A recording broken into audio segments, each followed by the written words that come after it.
하나님의 말씀은 마태복음 24장 36절 한 절 말씀입니다.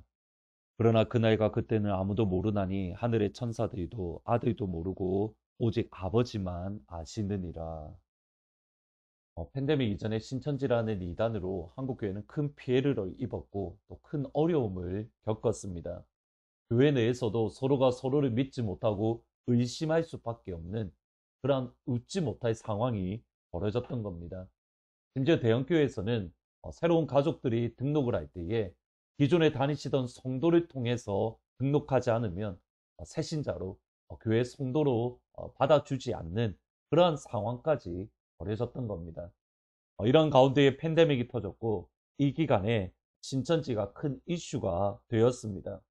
한편으로는 참 감사하다는 것은 신천지가 잘못된 그런 이단이라는 것이 천하에 알려지게 된 것이고, 근데 동시에 다른 측면으로 보면 그리스도인이든 아니든 상관없이 사실은 믿지 않는 분들에게는 그리스도인인지 신천지인지 구별이 되지 않고 그냥 기독교가 잘못되었다라는 부정적인 인식을 심어 주었기 때문입니다. 최근에 JMS라는 그러한 이단들에 대해서 탐사 보도한 프로그램이 한국에 큰 이슈가 되고 있는 것 같습니다. 그것으로 인해서 교회는 여전히 큰 어려움을 겪고 있고 부정적인 이미지, 그래서 교회 하면 잘못되었다, 좋지 않다라는 그런 이미지가 계속 쌓이고 있습니다. 이단들로 인해서 여전히 많은 피해들을 입고 있는데 그 이단을 판단하는 기준이 몇 가지가 있습니다. 그 중에 가장 중요한 것 중에 하나가 뭐냐면 삼위일체입니다. 성부 하나님, 성자 예수님, 성령 하나님이 각각 존재하시지만 동시에 한 분이신 하나님.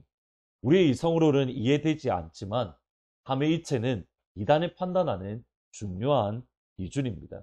웨스트민스터 소요리 문답 6번에서는 이렇게 말합니다. 하나님의 신격에는 몇 위가 계신가? 대답은 이렇습니다.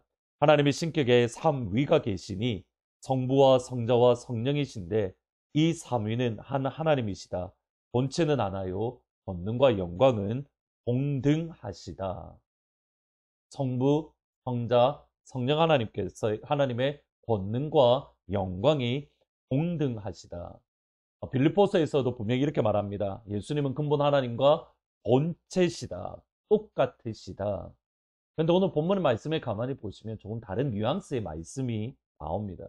예수님께서 예루살렘 성전이 어떠한지 질문하는 제자들에게 돌 위에 돌 하나 남지 않고 모두 다 멸망할 것이다 라는 예언의 말씀, 무서운 심판의 말씀을 경고하십니다. 여기에 대해서 제자들은 언제 이런 일이 일어납니까? 이제 예루살렘이 멸망합니까? 라는 질문에 예수님은 단순히 예루살렘 멸망을 뛰어넘어서 예수님이 다시 오실 재림의 날에 대한 천국 복음, 천국의 비밀을 선포하십니다. 그것이 오늘 본문의 말씀으로 36절에 이렇게 말합니다. 그러나 그날과 그때는 아무도 모르나니 하늘의 천사도 아들도 모르고 오직 아버지만 아신다. 예수님이 다시 오시는 날은 아무도 모릅니다. 하늘의 천사가 모르는 것 당연합니다. 이것은 이해가 됩니다.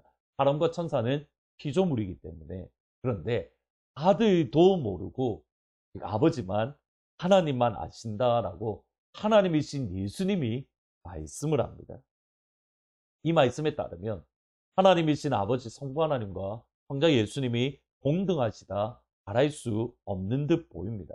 나아가서 예수님이 아버지이신 하나님께 순종하셨다는 말씀을 보더라도 과연 두 분이 동등한가라는 생각에 퀘스천 마크를 가질 수밖에 없습니다. 예를 들어서 히브리서 5장 7절에서 9절에 보시면 그는 육체에 계실 때에 자기를 죽음에서 능히 구원하실 이에게 심한 통곡과 눈물과 간구와 소원을 올렸고 그의 경건하심으로 말미암아 들으심이 얻었느니라. 그가 아들이시면서도 받으신 고난으로 순종함을 배워서 온전하게 되셨다. 일반적으로 이 말씀은 예수님이 겟세마네 동산의 기도를 염두에 둔 것으로 이해가 되어집니다.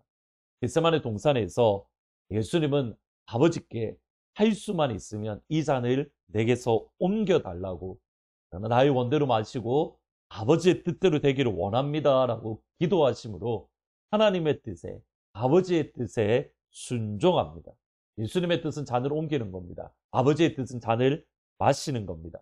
그리고 예수님은 아버지에게 순종하셨습니다. 질문은 예수님과 하나님이 동등하시다면 예수님은 어떻게 아버지에게 순종할 수 있습니까? 어떻게 예수님이 모르는 것이 있을 수 있습니까? 뭔가 맞지 않은 것 같습니다. 그래서 여호와 증인 같은 이단들은 예수님은 하나님과 동등하지 않은 예수님은 피조물이고 성경도 모르고 그러한 존재이다. 그런 분이다. 하나님보다 열등한 존재이다라고 주장합니다. 말 그대로 성경도 모르고 하나님의 능력도 모르는 전형적인 모습입니다. 예수님과 하나님은 동등하십니다. 능력도 동일하고 권능도 동일하고 영광도 동일하고 본체의 예수님과 하나님은 똑같습니다. 그리고 예수님은 아버지이신 하나님께 자발적으로 순종하십니다. 자발적으로 순종하십니다. 아버지에게. 여러 가지 이유가 있지만 가장 중요한 이유는 우리의 구원입니다.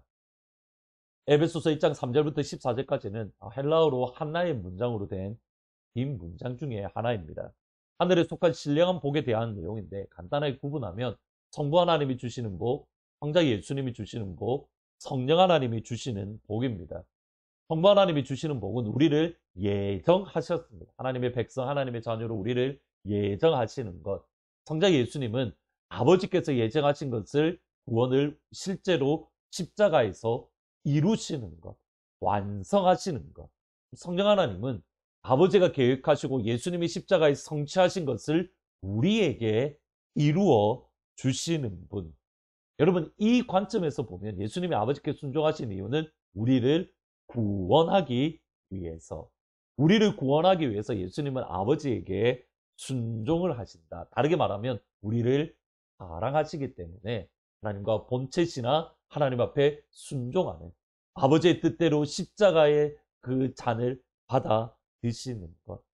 아버지를 향한 순종은 우리를 향한 사랑, 나아가서 아버지를 향한 사랑 때문에 순종을 하신 겁니다. 이것은 우리 신앙생활에 있어서 정말 중요한 요소 중에 하나입니다. 하나님은 우리를 부르신 부름의 자리가 각각 있습니다. 목사는 목사의 자리가 있고, 장로님은 장로님의 자리에, 집사님은 집사님의 자리, 권사님은 권사님의 자리. 그 자리에서 서로가 서로에게 순종하고 서로가 서로에게 존중하는 것. 여러분, 이것이 신앙생활의 원리입니다. 누군가가 높아서가 아닙니다. 예수님 안에서 동등합니다. 똑같습니다. 한 형제, 한 자매이고 아버지의 자녀입니다. 그리고 하나님이 우리를 통해서 이루어 가실 그 영광, 하나님의 나라를 위해서 서로가 서로에게 존중하고 서로가 서로에게 순종하는 것. 이것이 아버지의 뜻입니다. 로마서 12장 3절에 보시면 내가 내게 주신 은혜로 말미암아 너희 각 사람에게 말하노니 마땅히 생각할 그 이상의 생각을 품지 말고 오직 하나님께서 각 사람에게 나누어 주신 믿음의 분량대로 지혜롭게 생각하라. 하나님이 부르신 부름의 자리에서 충성을 다하는 것, 서로가 서로에게 순종하고 격려하고 존중하고 세워주는 것, 그것이 하나님이 교회를 세우시고 교회를 주신 이유이고 목적입니다. 이를 위해서, 이를 통해서 하나님은 예수님의 복음이 선포되어지고 하나님의 나라가 세워지게 하나님께서는 마음에 품으신 겁니다. 기도하실 때에 우리를 부르신 부름의 자리에서 하나님 앞에 순종할 수 있는, 또 서로가 서로에게 순종할 수 있는, 예수님이 동등하시지만 자발적으로 아버지께 순종했던 것처럼 하나님 나도 그 자발적인 순종을 경험하게 해주세요. 부르신 부름의 자리에서 예배자가 되게 하시고 우리에게 주신 믿음의 분량대로 지혜로운 삶을 살게 해주세요. 이번 주 한 주간 우리 자녀들이 학교 생활을 할 때에 세상에 물들지 않고 하나님이 사랑하는 마음 안에서 하나님을 경험하고 예수님을 경험하고 성령님을 경험하는 우리 자녀들이 부흥의 주역이 될 수 있도록 은혜 베풀어 주세요. 기도해 주시기를 부탁드립니다. 기도하십니다. 하나님, 예수님은 아버지와 동등하시면서 아버지에게 자발적으로 순종을 하셨습니다. 하나님의 나라를 위한 순종입니다. 아버지께서 우리를 부르신 부름의 자리가 있습니다. 그곳에서 순종할 수 있도록 서로가 서로에게 순종하고 존중하고 공기히 여길 수 있는, 그러므로 하나님의 나라를 이루어가는 그 영광을 오늘 하루 우리 가운데에 허락하여 주옵소서. 우리에게 주신 믿음의 분량대로 지혜로운 삶, 우리를 부르신 부름의 자리에서 예배의 삶을 살게 하시고, 우리의 자녀들을 기억하시고, 우리의 자녀들이 부흥의 주역이 될 수 있도록, 부흥의 주역의 세대가 되어질 수 있도록 아버지 축복하여 주옵소서.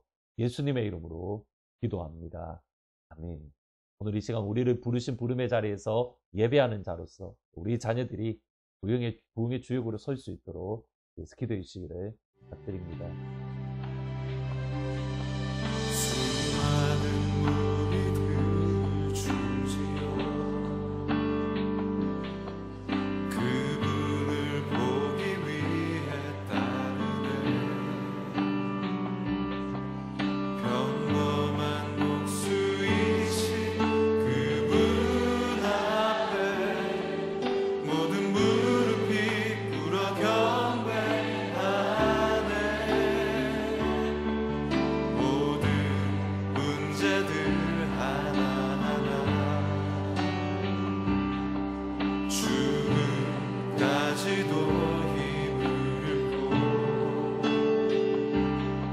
생명의 근원 되신 예수